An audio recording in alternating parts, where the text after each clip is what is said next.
Hello, hello, hello. How we doing today, my friends? What is up? Welcome back. Welcome back to another live. I hope you're all doing well on this Sunday. I hope you've enjoyed your day since your weekend following the United victory. I know it's always much easier to enjoy that weekend and just kind of relax, see what comes, see what happens after a big United win. But not just that. Obviously, we're all feeling pretty good about things. I honestly, I did a video early this morning, and I had trouble sleeping beforehand. I woke up early this morning, like 6 a.m. It was still dark over here, and I was like, I just want to make a video. I just want to yap for a little bit, talk about what we're seeing and such, because I feel it's serious, and I think that it's time to see, Ruben Amorim and what he's been waiting for, get his plaudits for what's happened. And there's a few reasons for it that I actually want to talk about, like serious, real reasons. And I'm got my tactical video is going to come out tomorrow. And to break down more of the game, but I really want to show some of the things that happened in a few pictures. But I also want to talk about Amorim and really why things are working. But then I also want to talk about what United are planning to do in the market to recreate some of the dynamic that we have currently in the team that is working. Because one of the things that's obviously working that was, a bit of a surprise is the midfield dynamic of Bruno and Casemiro. And it's a really, really interesting thing that I was talking about the midfield a lot this week about who we're going to sign, who we're looking at. And it's a really, really interesting, the plan that's coming forward is real intriguing. And it raises some questions. Some questions I don't know how to answer yet.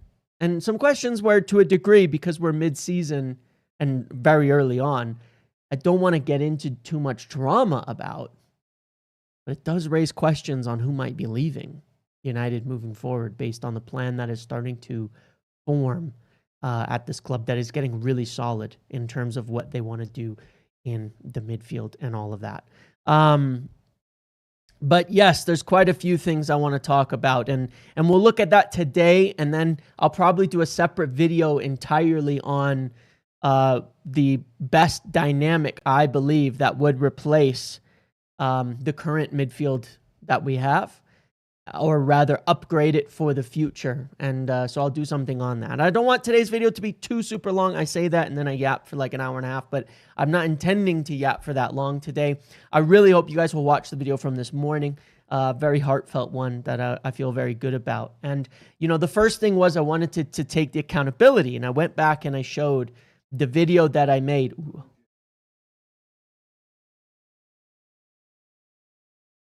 Do I think we can get them? No. I feel it's going to be really hard. Do I think that we are going to try? Absolutely.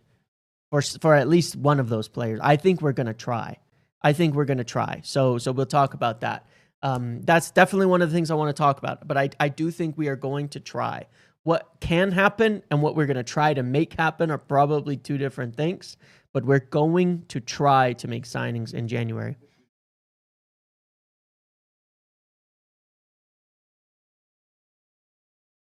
Exactly right, Humphrey, 100% on that. And that is one of the things that they deserve a ton of credit for. Getting set up, one of the things that you've seen now.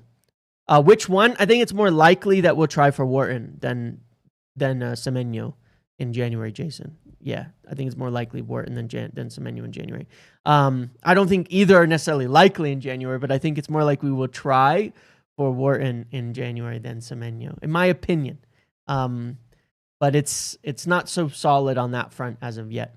But yes, the synergy between the recruitment, the players, the manager, and the system, I think deserves a lot of credit, because what you're seeing with these new signings and why things are starting to kick on is that for the first time probably ever, we've signed players in alignment with a system. In alignment with the system. You know what I mean? We've signed players in alignment with, hey, this is how we want to play fully. Let's get the guys that are going to fit that. You couldn't build in a lab. We're seeing it now. You could not build in a lab better fits than Adam Wharton and, got the names on my brain. You could not build in a lab better fits for the 10s than Cunha and Mbumo. And you can see exactly how Šeško fits into all this as well. And the same also goes, of course, for Lamens. Now, I'll get to another name, by the way, Jason, which is Elliot Anderson, that you know of, and hey, you keep working on finding on that things, because I've been asking around, and I think that Mr. Anderson.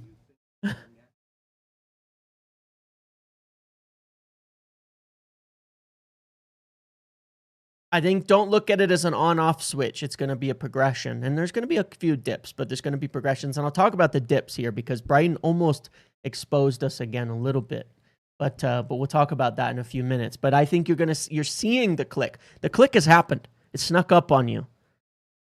The click has happened, and we're moving, but it's a linear progression. But yeah, don't lose sight of Elliot Anderson, because I have things I've been asking around.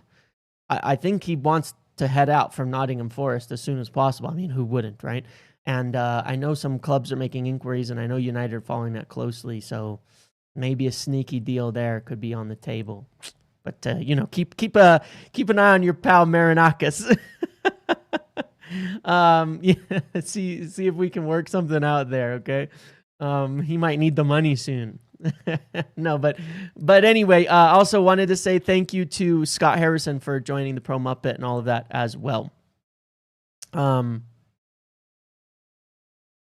don't know why I didn't read that out, Asa, but hey, James, been doing quite a lot of digging, and I have a case to make on why I think Balaba is still the better option at 6 than more. Not try to get across to you, though, because it's kind of long. I mean, if you want to write something in the chat or send me an email with pictures and things, you can always do that.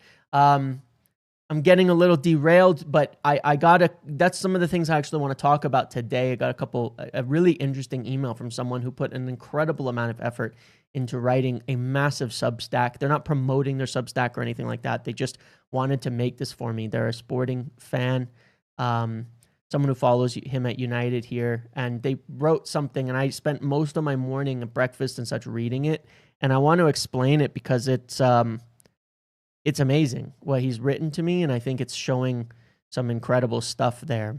I think it's showing some amazing things that we're learning about Ruben, and that we're going to see in terms of why things are clicking a bit better.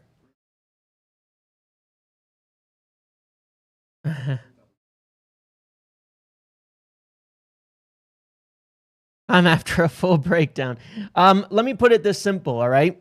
I'm going to give you the serious answer on why I think Semenyo would join us. Ready?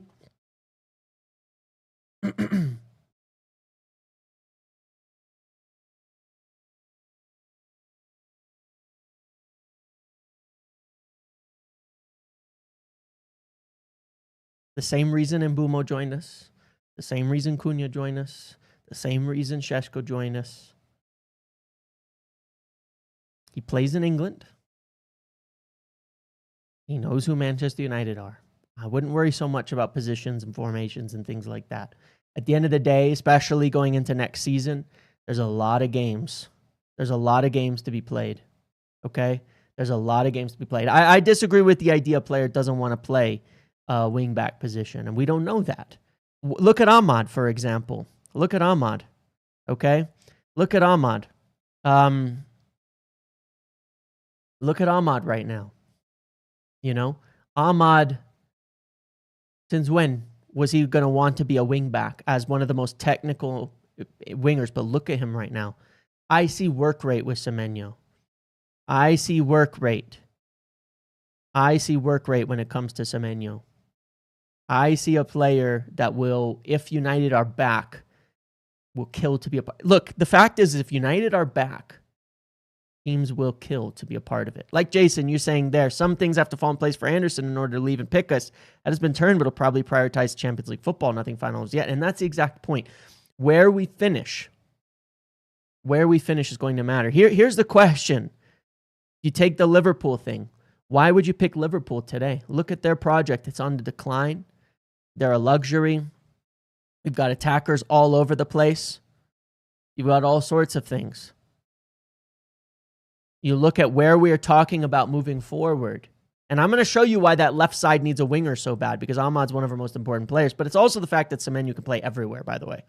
That's the other thing. Forget positions. He could play left wing back, left 10, right 10, striker, right wing back. He could play in all those positions in his team and could probably do it. But I look at it and I go, if United are back, and this is why we cannot nail down our plans yet, because Adam Wharton, he's going to want Champions League. Elliot Anderson, he's going to want Champions League, ideally. Yeah, I can. Well, an interesting stat.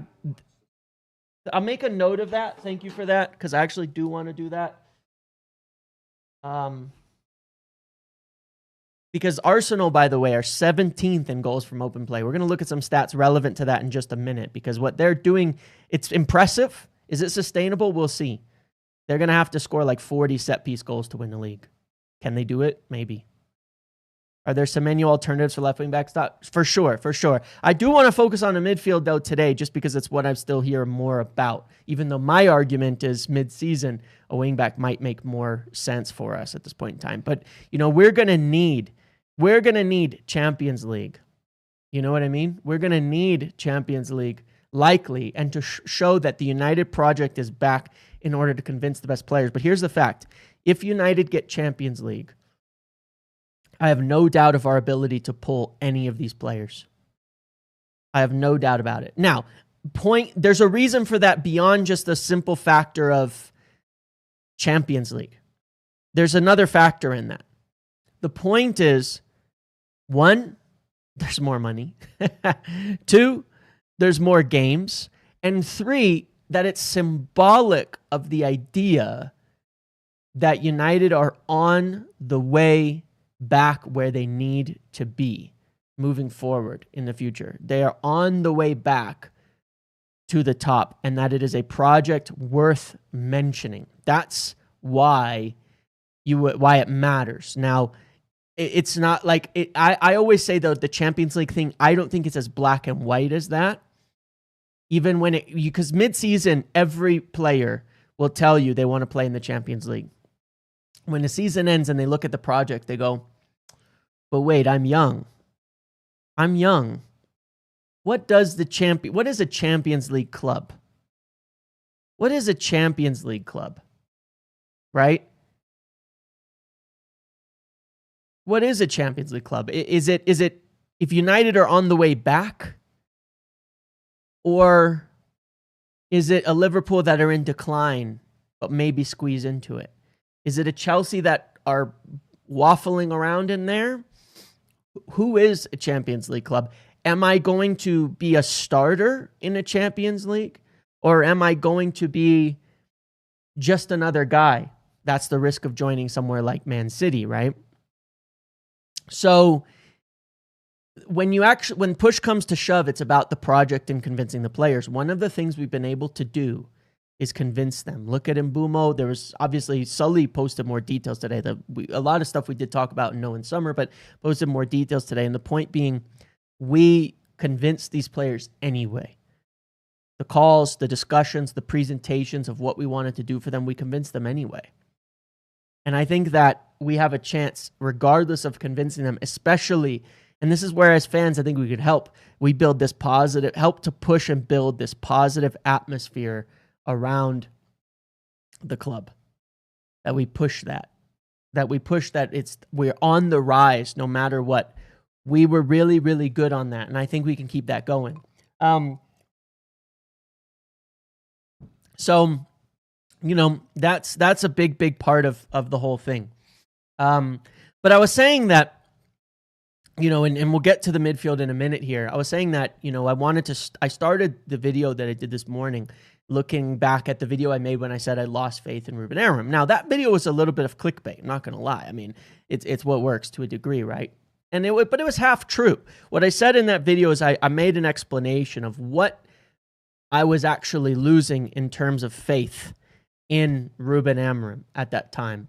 And I played the clip where I said, look, the reason I'm losing faith in him is I'm concerned that Ruben Amorim is losing faith in himself, and that he is scared to play his system, and that he is actually changing it. And what I have seen, I did an update. I did some public ones. I did one for members only in the week following Brentford, based on what I was told in terms of what was being focused on. And one of the things that happened is Ruben Amorim was a bit more empowered by the discussions with the club to say, look, we want to fix this with you. We want to fix this with you. And he was empowered to make bolder choices with his team. Someone mentioned that yesterday. I think it sounds brilliant and something to think about. I don't know if United having an interest in following that, but I like the idea of Minte to be a Semenyo alternative, absolutely.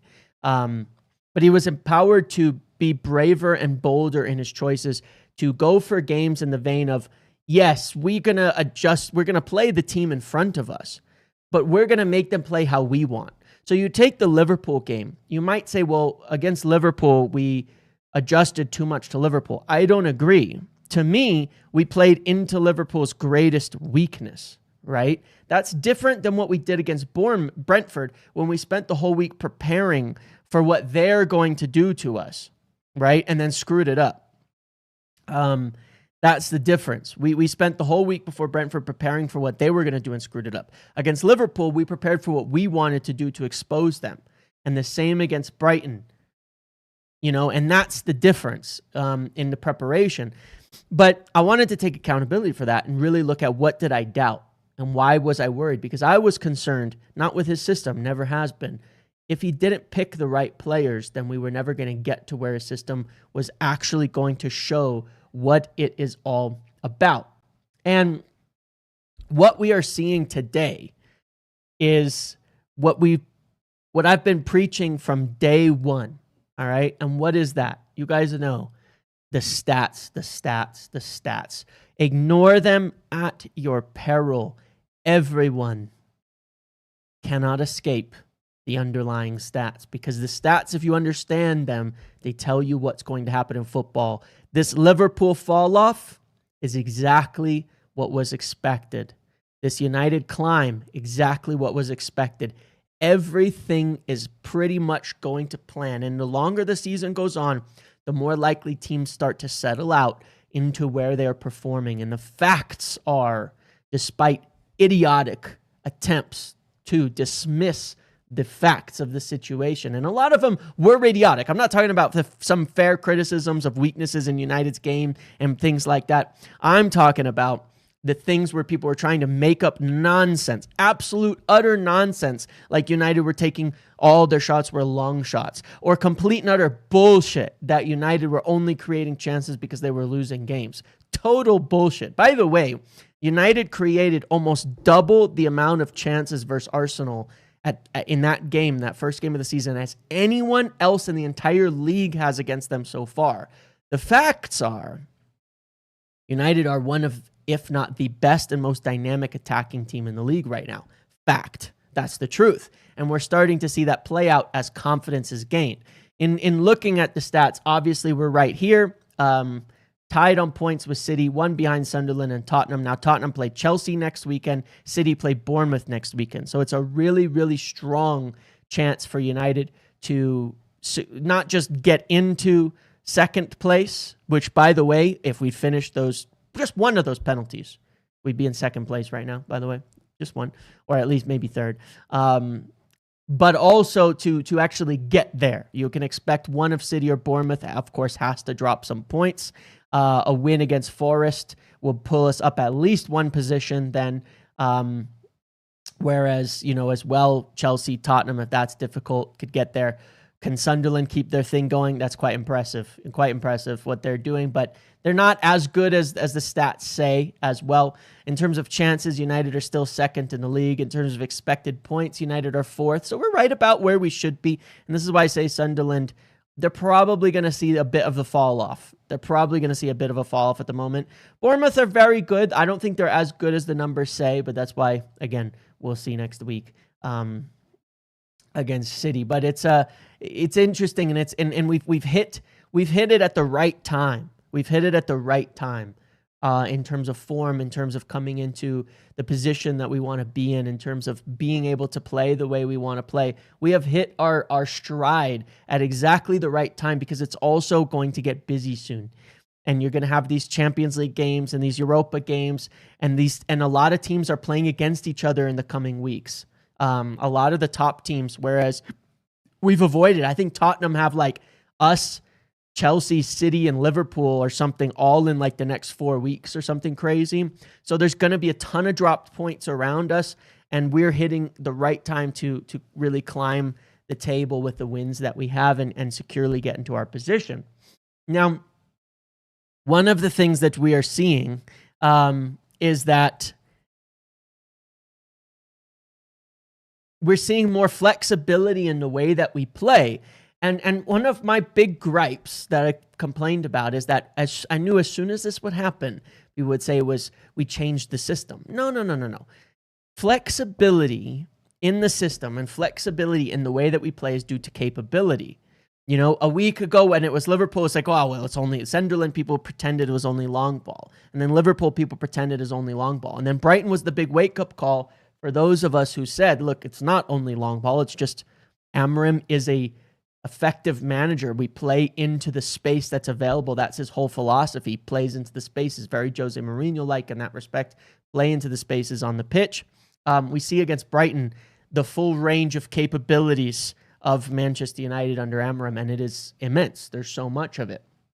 But someone sent me a really, really interesting read. And like I said, someone sent me this whole giant long...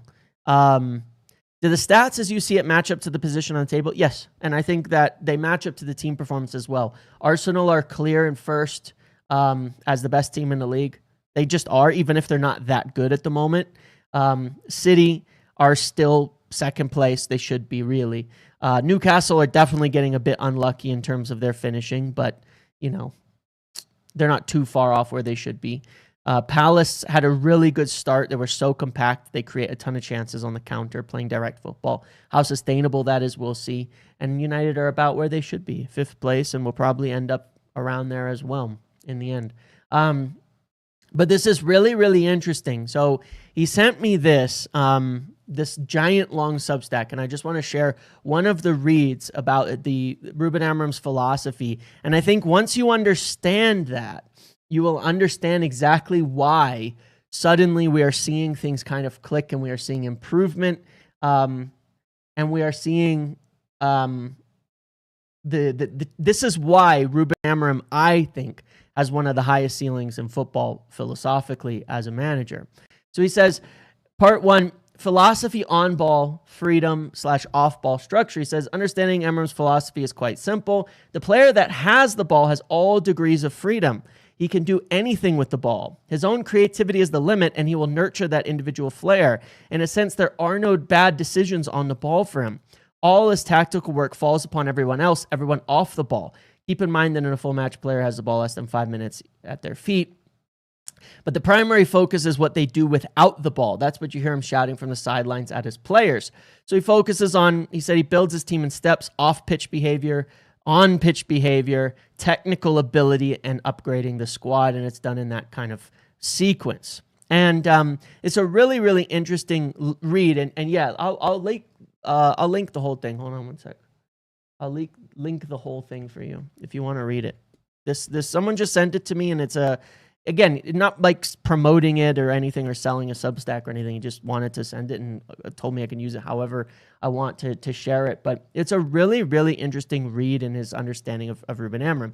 And when you think about that and you understand that philosophy that he's talking about, where on the ball you have freedom, every decision he makes a lot more sense. Why Bruno deep? Why he's okay with Casemiro deep? What you're seeing with the 10s where they're so dynamic. This is why I love the way that Ruben Amorim plays football, and I find it so interesting and why I think it's perfect for United. While he is a system manager and he's pretty dogmatic in his ideas, like it was being described here in terms of off-ball movement, shapes, adjustments, all of that, he's really dogmatic about it. What he does not do is tell someone this is the only way you can progress the ball. This is the only way you can attack. This is the only way you can do this, like Pep was at times, or Arteta is maybe now, where maybe it stifles the creativity. So you don't level up with these high ceiling, high technical players, right?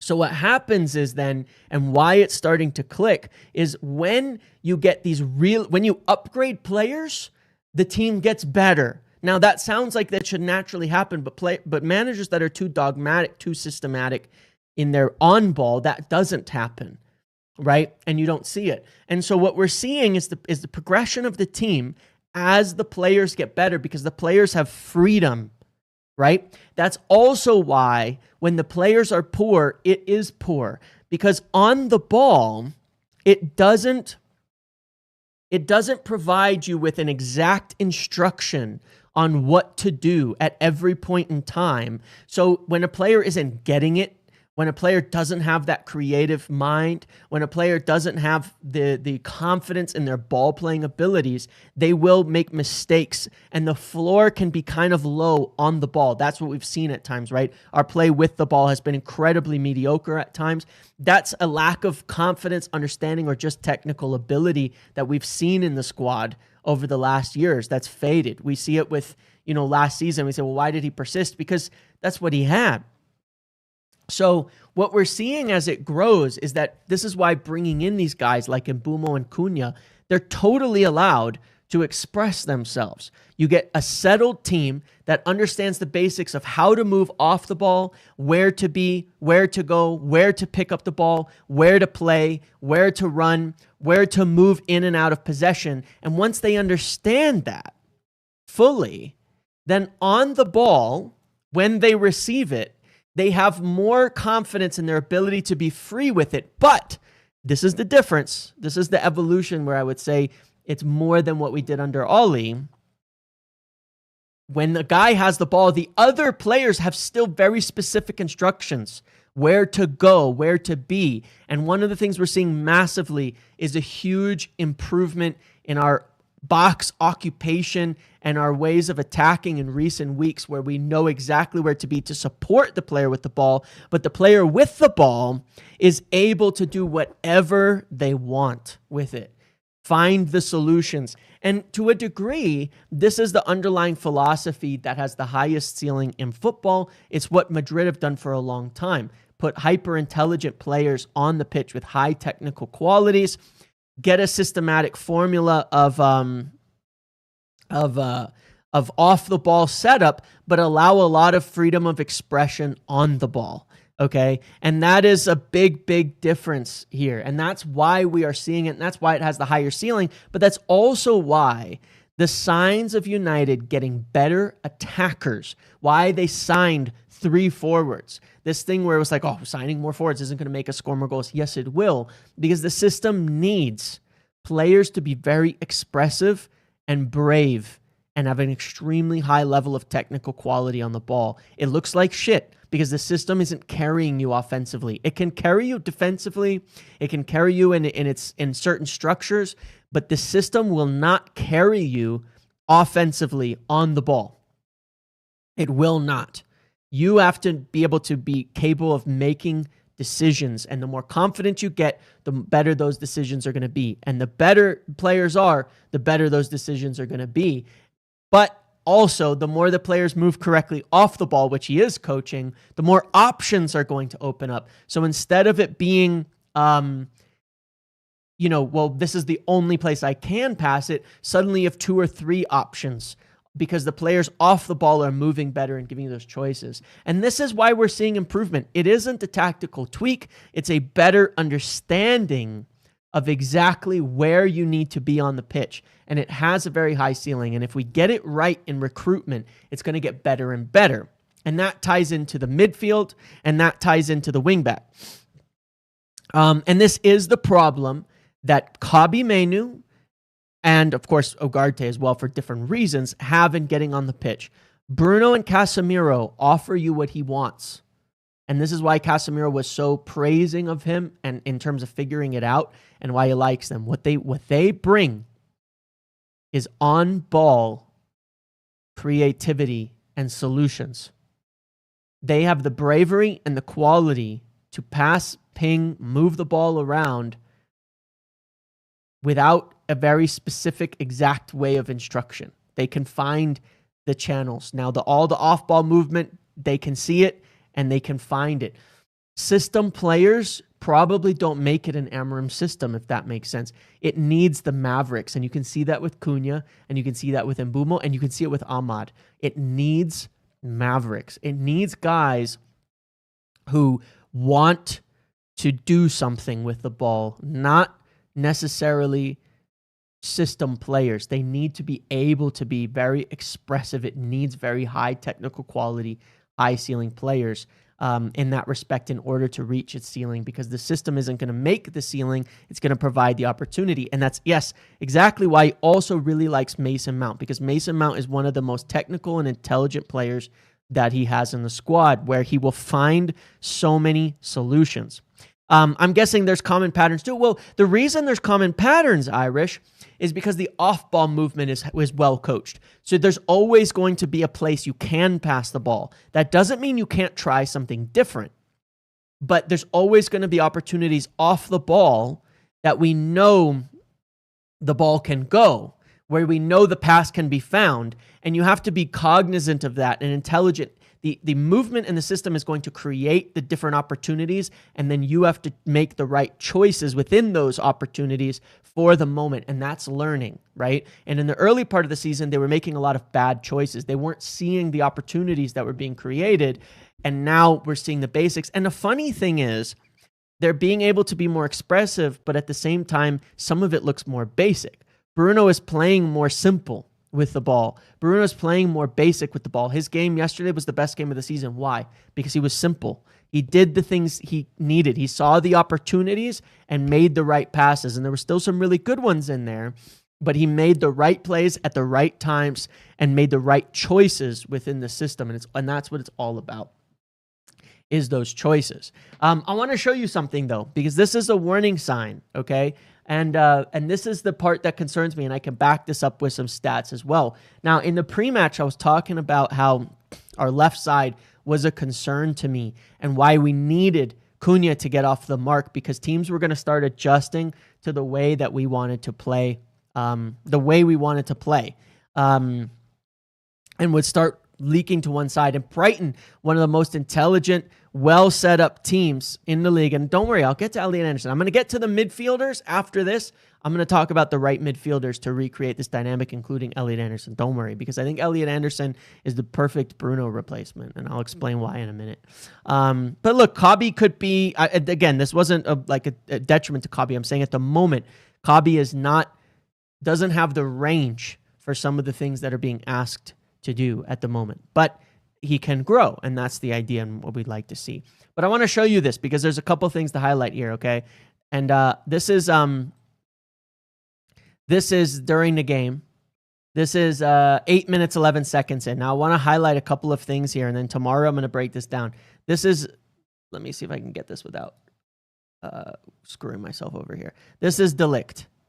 If you look at the press, Mbeumo's come all the way in.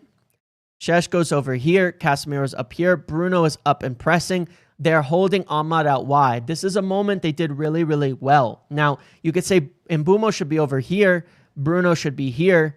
And then Šeško can kind of make a curling, pressing run into the keeper, and that is true.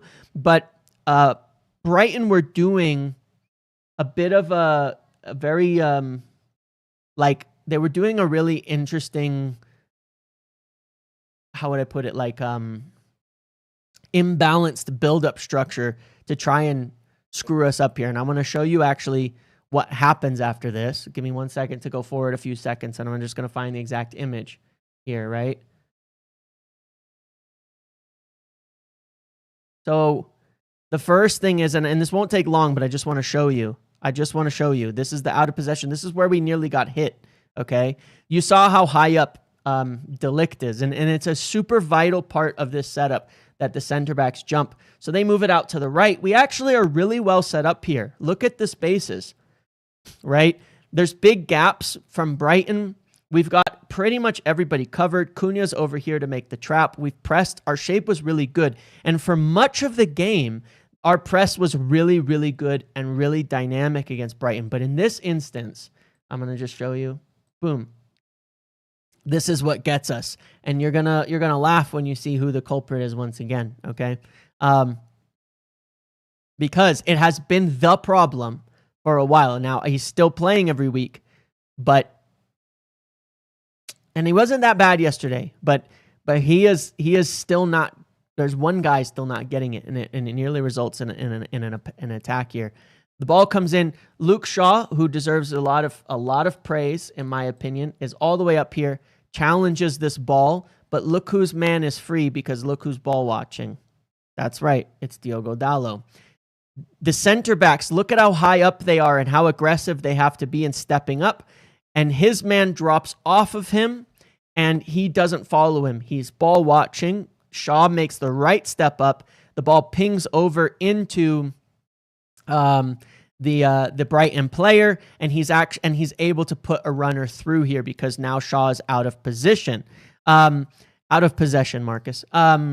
So this is where there's danger, Will Robinson. This is where there is danger, is when we are slow. And then the run actually happens beyond Casemiro's man right here because he doesn't have the speed to catch up. So there's a couple of red flags here that are a little scary. And this is what Brighton did really well to create some joy against us, to create some of the problems against us that we saw, and where they did get opportunities against us that are a bit of a risk moving forward that we have to be very, very careful about. That's one of the things, okay, is that in general. Now, that we have to worry about. The step up from the center backs. It got better as the game went on. They kept getting more and more aggressive, but Brighton were dropping all of those players behind Casemiro, similar to what City did. We were just a lot better at defending it against Brighton. We were doing it a lot more. We were doing it. We were stepping into the gaps better. We were more aggressive. Luke Shaw was dynamic. Luke Shaw was incredible. De Ligt was really aggressive. He got turned once early on, and it was bad. But it's pretty much key that they step up at the right times, at the right moments, and make those tackles. Again, early, that first 8 minutes, they were finding joy. But the reason was the basic way that teams will try to beat us: drop men behind the six. You're relying on Casemiro, who has to back the press up, not having the pace to get back and cover his man, which was a problem on that play, even though he was fine in the press. And then they're hoping that one of our center backs won't step up. Now, the rest of the game, they pretty much did it perfectly and prevented everything Brighton did for about 50 minutes from there on. But I wanted to highlight that moment because it's why we need a new wingback. The wingback needs to be higher. They have to be higher. They have to be more energetic. They have to be more alive because those are danger moments. Number two, it's why we need a little more legs in the midfield, because even with that, it's only because of the rotational run behind Casemiro that is allowed, that they're allowed to play through us like that. Otherwise, our midfield is covered. In a way, teams are making a donut.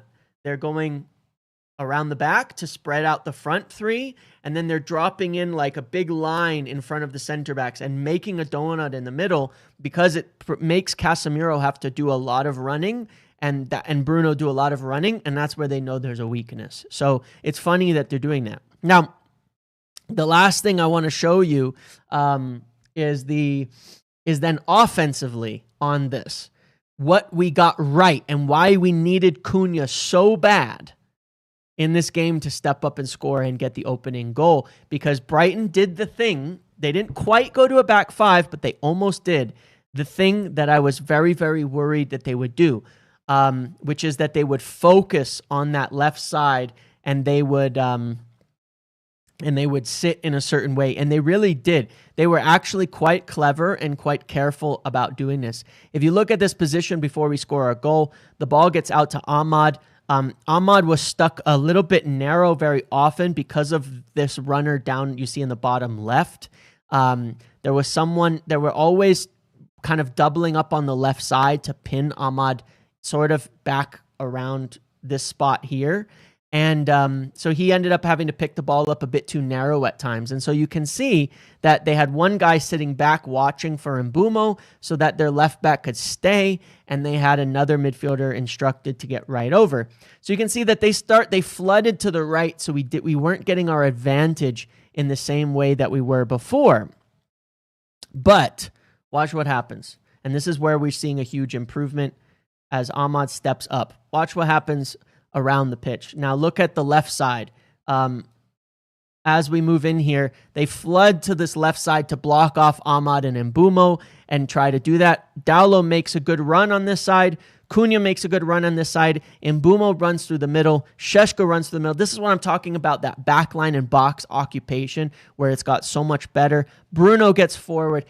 This 8 right here is doing what it's supposed to do now, finally, which is basically be a real 10 behind this front 3, almost a traditional 10 to crash the box. So everybody crashes, and you can even see the overload happening. Bruno, Šeško, Mbumo. Now you have the 2-on-1 on the other side. That's what we needed. We needed to be able to go left instead of just right because teams were going to attack us there. We end up getting the ball through, kind of pings around a little bit. It was certainly messy, but then you see Cunha at this point pick the ball up in this situation after it bounces out a little bit, and you can see how left-sided they're defending. Their left side, our right side, how heavy their defending is to that side, and Cunha is able to shoot. Now, technically, he could have found Daulo through, but that's why I wanted Cunha to take it himself, because our output from Daulo, you just know is not going to be it, and that's why we needed Cunha to be big. And this is what opened it up. They were so right side defensively, their left, our right side, leaning in the way that they defended, that it essentially allowed Cunha to step up into this or have Daulo over there. And he gets the clear shot essentially because the right back has to keep an eye on Daulo. So our ability to actually get some productivity out of the left side, our left, was so important to opening this game up because essentially it helps us get our later goals as well.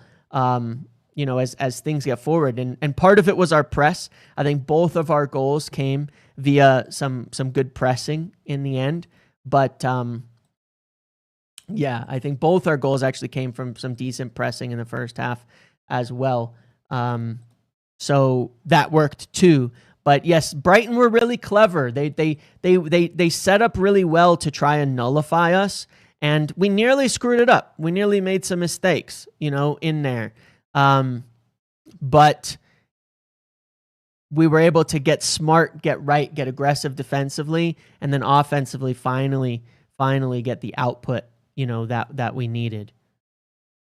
So yeah, here I wanted to show you this because I know this is kind of funny because it's a bit of a lucky goal, but you can see again here how they were so focused on this left side defending Brighton that they end up leaving certain gaps in the team because they were trying to shut down Ahmad and Mbumo. And that's the thing that I thought would happen. That teams, if you watch the thing in the pre-match, I said teams will start to try to shut down Ahmad and Mbumo because that's where all of our attacks are coming from. And we're going to need output elsewhere. So you can see they have random men out really defending air against us at many points in time simply because of, they were so worried about that left. And look at the intelligence from Ahmad, by the way, over here. He runs over this way, which actually opens up a shot for Casemiro. Even though we get a bit of luck here, you make your own luck. Ahmad comes all the way over here from right to left to avoid the defending and actually moves Baleba 1 inch, 6 inches maybe. He makes him hesitate while I think this is Cunha steps out this way, pulls the defender a little. We just make that tiny little space. It's brilliant. It's really brilliant. But I want to show you evidence of this too. Sorry, I'm going to blind you. This is the right-sided attack, and this is our left-sided attack. We have the first most right-sided attack, and the least left side attacks in the league, while we actually have a pretty decent balance in the center. So we do not produce from the left, and that will be to our detriment in the long run if it's imbalanced. Teams that are successful usually need at least some balance in there. We are massively right-sided in this respect, and you can see that like it can hurt. Like West Ham are the other team that's really low on the left, where they have barely any on that side, and how it screws them up in terms of attacking, or Brentford and West Ham and such. So we've got, I know, I'm sorry for blinding you, but yes, it's because of the left wing backs, but we need a solution. And one of the solutions is letting Cunha do Cunha things. That's one of the primary solutions that I have to that problem, is let Cunha do Cunha things. And it's going to shift, because if you become too one-sided, teams will adjust and defend you in that way. Teams will adjust and defend you that way. So just, it's something to bear in mind, and it's why I think that left wing back position would be so important moving forward into the future for all of that. So a couple warning signs in there, but what we really like is the dynamic of the midfield. Now I want to show you, let's talk about the midfield. This is what we're getting out of Casemiro and Bruno, right? What is he like right now? That both players are capable of forward passes and progressive passes, that a lot of them are capable of doing very creative on-ball behaviors, and you're getting the balance, Yes, an Ahmad-esque left wing back. You're getting the balance where from Bruno, you're getting a lot of attacking in the key passes. From Casemiro, you're getting a lot of possessions won and duo winning. And that's a good balance between these two midfielders. Both are passing the ball around so that they can stay in their positions and not have to move too far forward too often, but also winning duels at a decent level is important as well. So if you were to look at the dynamics of this, there's two players that I think fit the Casemiro dynamic really well.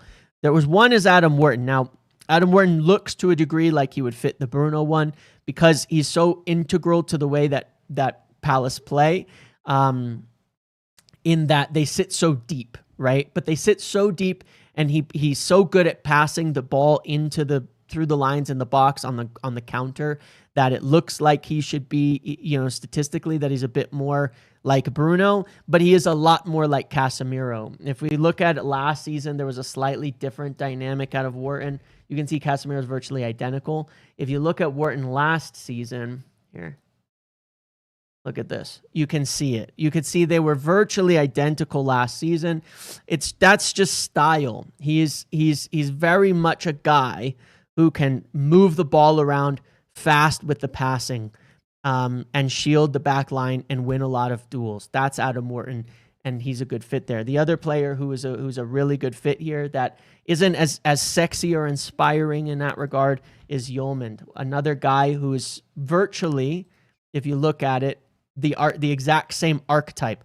Moves the ball forward, wins his duels. You understand the idea here from the six? Shield the back line, move the ball forward. Shield the back line, move the ball forward. Shield the back line, move the ball forward. That's the idea of it. So these are kind of the best dynamics in terms of players with the numbers that match that aspect of this. And then there's the Bruno aspect. Now, Yeoman has I think, not a huge ceiling because athletically he's not there and all of that. But still, he is a good player, and he would essentially give us probably just a bit better than what Casemiro is giving us today. But the ceiling, I think, with him is capped. I've said that myself, watched him a lot. I'm not going to overhype him. He would just be a solid kind of player. And again, it's not so much like a deep lying playmaker as it is just they're sort of becoming a fulcrum. But remember what we were just talking about. He's not going to so much give instructions on the ball. So the ability to do more with the ball is a bonus. One of the things people pointed out that is totally correct, and it's not necessarily in his philosophy for the midfielders to build up play and all of that, but when he got Yeoman, one of the reasons he became even more successful is because Yeoman added the ability to spray the ball around that he wasn't getting from Palhinha and Ugarte, who were two of the least passing midfielders, that he had. They were pure defenders. So again, he's not going to stifle players with the ball, but he doesn't want them to lose it. So they do have to be successful with passing the ball without taking too many risks. And then there's the other player to kind of match this dynamic. And for me, it's Elliot Anderson. I think Elliot Anderson is the perfect number 8 to replace Bruno. I think he's perfect. If you were to build the dynamic in a lab, it would be Wharton and Anderson. That would be your best possible midfield that you could build to match. Oops, I got rid of him. This would be, to me, the perfect dynamic in terms of a midfield. Your shielding player, if we look at Wharton's stats last season, it probably helps demonstrate the balance here a little bit more, just because it's, they played a little bit different. Anderson would be that guy, statistically. And in the eye test, too. Bear in mind, I'm not just using these stats just on their own. You got to use your eyes as well to match it. And the reason I would love these guys is because they play in the Premier League. I'm not saying there's not other options that could work. I'm not saying there's not other midfielders that we could look for. Buati, I think, could be a really good option in there. But I'm looking right now for Premier League players and what can happen. It's going to be tough. If we can get into some of the top spots, I think we have a good chance of convincing both of these players to join us. Ederson makes a good example for a number 8 too. He's the right type of player for that number 8. Get forward, attack, pass the ball, but you see they carry it a little bit more. They play forward a little bit more. They're more involved in the final third and things like that. But Anderson and, to me, Wharton make the ideal marriage, complementary profiles for his midfield for the next 10 years. So I think if you're looking at and saying, if we just got the best possible midfield, it would be these two. Can we do it? I don't know. Can we pull it off? I don't know. But I think we're going to try. United, I can tell you this more than looking at this from an informational thing, because I've been talking a lot about the midfield recently. United want 2 midfielders to essentially replicate and improve upon the dynamic of Casemiro and Bruno. Now, what does that mean for the future? Does it mean Bruno's going to leave and we're replacing him? Because I still think that has a distinct possibility. Do I think that Casemiro is still likely to leave? Yes. Does it mean that Bruno and Casemiro might stay on slightly extended lower wage deals and you bring 2 new in and Kabi and Ugarte both leave? Maybe. I don't know. It's an unknown. This we don't know yet what the outcome will be at this point in time. But I think at least 1, probably 2 midfielders will leave of the 4 that we have, because we also have youth players who need to step up and fill that squad out. 2 will very likely leave, and 2 will likely come in. Who's leaving? I don't know. I really, really don't know right now. It's a serious question, because we've seen a lot of change at this point. And some of it is surely reliant on Bruno.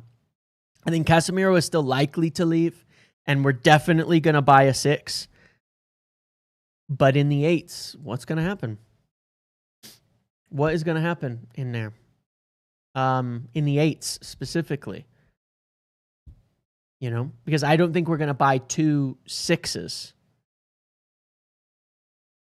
And the reason I say that is if Bruno stays, Kabi's going to go, right? Pretty much guaranteed. That's kind of how I see it. If Bruno stays, Kabi's going to go. If Bruno's the main man next season, then Kabi's probably going to go. I don't know. If you were to ask me today, I would think Kabi and Casemiro.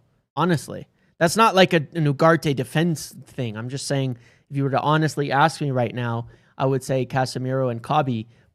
But I could very much also see Ugarte and Kabi leaving. I could see a lot of things, though, because Bruno could certainly leave, too. It's really possible that he could go. So I don't know, man. I don't know. But if by end of season, Kabi hasn't agreed a deal and the relationship isn't great there, yeah, I think that obviously opens the door for them saying, all right, we'll keep Bruno, extend his contract, lower his wages, and move on Kabi. Maybe. I'm just speculating there because anything is possible in that respect as of today. It's an unknown. And a lot of it comes down to the decisions of the players. So we're going to have to wait and see. But if you were to ask me right now, Wharton and Anderson, they're two players. I'm saying they are, and the reason I brought them up is they're two players who are very likely to be moving in the next 9 months and that are on United's radar. They're going to have to work to convince both. But that's possible. Now, if we need an option in January, can either of these be obtained? I don't know. And that's why I wouldn't lose sight of someone like Yeoman, because he can fit the dynamic. And in the end, if we somehow kept Bruno and Kabi and replaced Casemiro and Ugarte, you could have Yeoman and Wharton or something, and you'd have a solid midfield there. But yeah, that's part of the plan. As I said before, we're looking as well at wingback, potentially another forward, depending. We may not get another striker if we get someone like Semenyo, but you know, and then a center back as well. And one of the reasons for the center backs is that we need some good players who can step up, be aggressive in the way that we need, because it asks a lot from the center backs. De Ligt's doing an incredible job, but the other guys aren't. Well, I shouldn't say they aren't. Shaw is, but how much can you rely on him? Lissandro's coming back from an ACL injury. Yoro's going to be fine, but we probably need another one. Good afternoon. I've seen all your analysis and videos. Greeting from Colombia. Good afternoon, Gabriel. Good to hear from you. So yeah, it's a really, really interesting time. But we are seeing the future come forward. We are, and I don't know what's going to happen. I really, really don't. I don't know. But what I do know, and it's why I've been talking about the midfield the last couple of weeks, is we want to recreate this current dynamic. Let me post this Substack again for those of you who haven't read it, because there's like 4 or 5 sections to it, and I'm actually going to do a whole video on it because it's really, really interesting topic to me. I'm going to do a whole video on this. I'm going to do a whole video on the midfield dynamic, and where, you know, we, the whole midfield dynamic and where we want to build things for the future, what we covered here. I want to cover this. But read it. If you understand it, it makes so much sense, you know, in terms of Amorim's philosophy. And I'm always looking to learn more, you know, things that I've missed, things that I haven't understood. I think it's vital.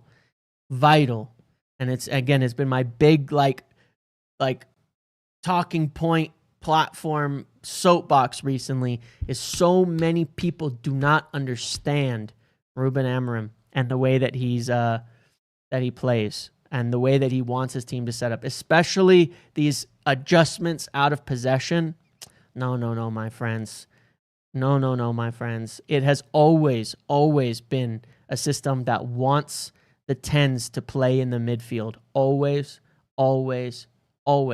If you watch the team play, no matter what, he is asking his 10s to drop into the midfield, and you get a constant shifting in the midfield. It's always a 4-man to 5-man midfield, and it's, you know, I've been trying to describe recently that it plays essentially like on an axis.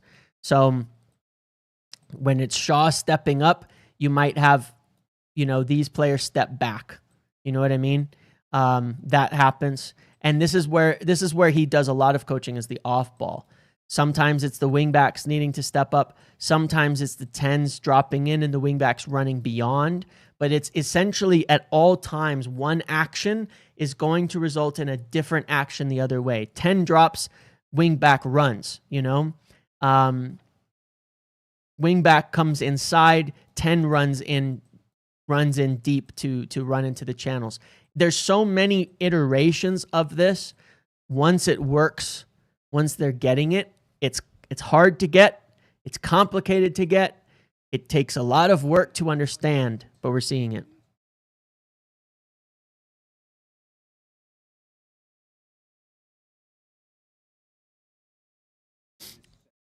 I agree.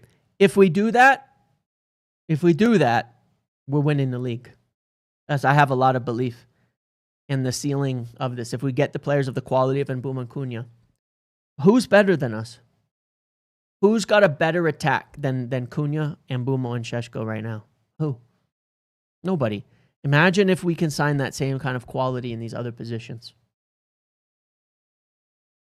Now, I know there's talk of, from Liverpool, of Semenyo. There's talk of Liverpool of Wharton, things like that. I get it.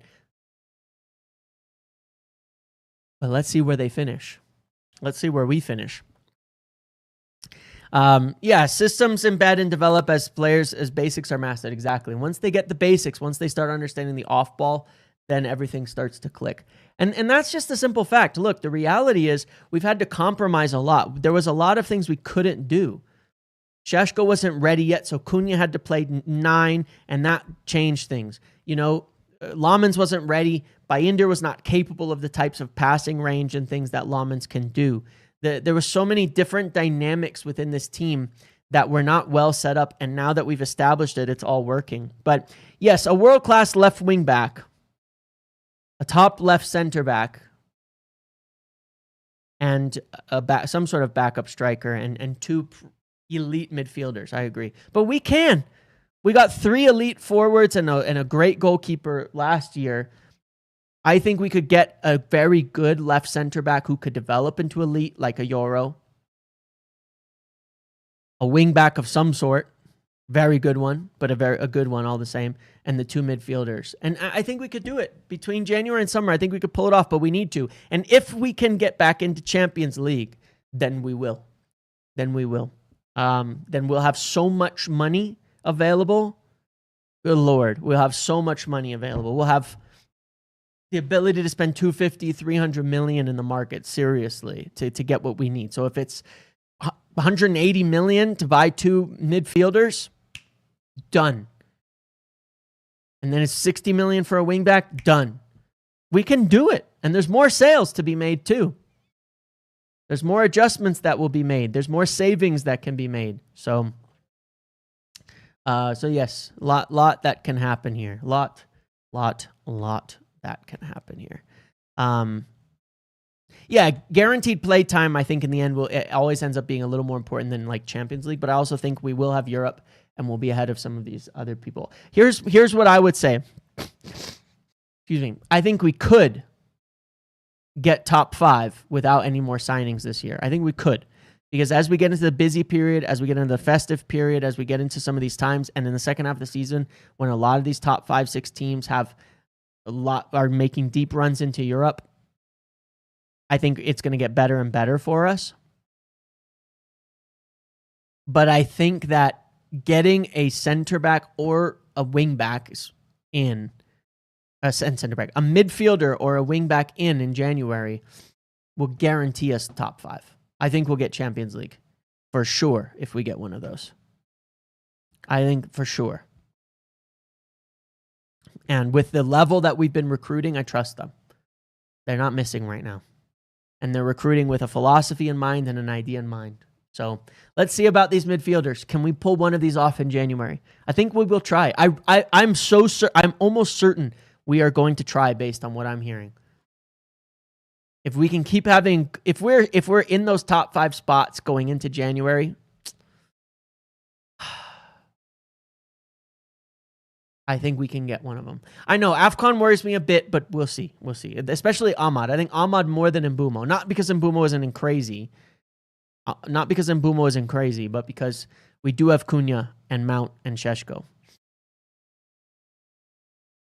So it's more the wingback that scares me. So yeah, I know I said this is going to be a long video. I'm going to end it here. I'm done talking. But yes, I got a lot coming this week, video wise and things like that I want to talk about, that I want to address, as in addition to obviously the regular lives. Tomorrow I'll have the tactics breakdown, as well as the podcast, as well as the red carpet on United View. On Tuesday, I will have a video I want to break down as well, a bit more deep into Amorim's philosophy, where we're at and what we're likely to see next in this evolution, as well as lives, obviously. Wednesday, Thursday, I've got a couple other things planned, maybe a couple little collaborations as well in the works too, so that we haven't seen yet as well. In addition to ones that I want to get back and do another one like with Samik's there. So a few more to come.